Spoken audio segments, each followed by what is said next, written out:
кнопкодавів до відповідальності. Від сьогодні депутатів, які порушують процедуру голосування, почнуть штрафувати. Набув чинності закон. Також народні обранці наблизилися до легалізації грального бізнесу. За що, зрештою, проголосували? Дар'я Сметанко далі. Новий закон про середню освіту ухвалили депутати. Він замінив той, що діє в Україні ще від 99-го року. Серед нововведень – дітей повинні зараховувати до початкової школи без жодних конкурсів. А ті учні, що перебувають у лікарні, зможуть навчатися і там. Передбачені і надбавки вчителям.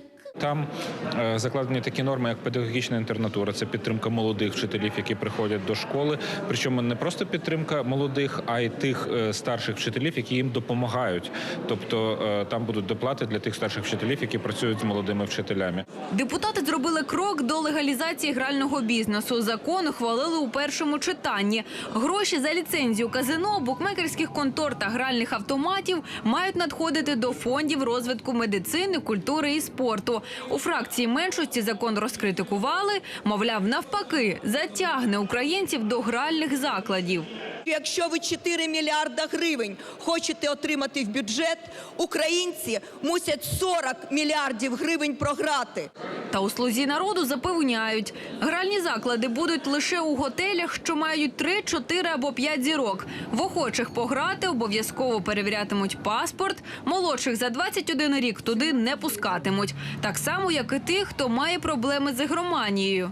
Є боротьба з лудоманією. Наприклад, буде реєстр тих людей, добровільний і недобровільний. Можна буде самим зареєструватися як лудоман, і там від 6 місяців до 3 років тебе не будуть в такий загральний заклад пускати, або твої родичі, і такий реєстр буде закритим. Окрім легалізації гральних автоматів, депутати ухвалили закон, за яким підвищили ставки ренти на видобуток руди. Розглянули понад 2000 правок. Фракції меншості вважають його загрозливим, побоюються, що він може вдарити по промисловості і призвести до скорочення робочих місць.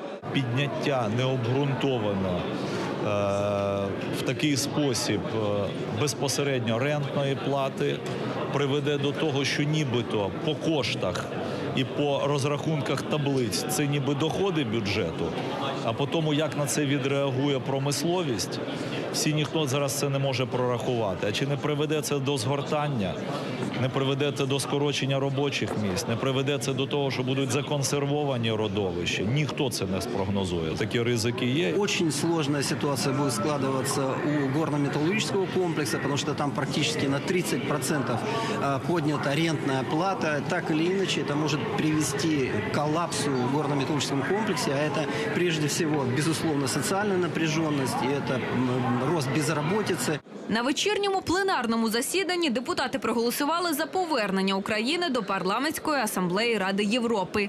Дар'я Сметанко, Наталя Заморська, Леонід Попович, Валерій Рябченко. Новини сьогодні.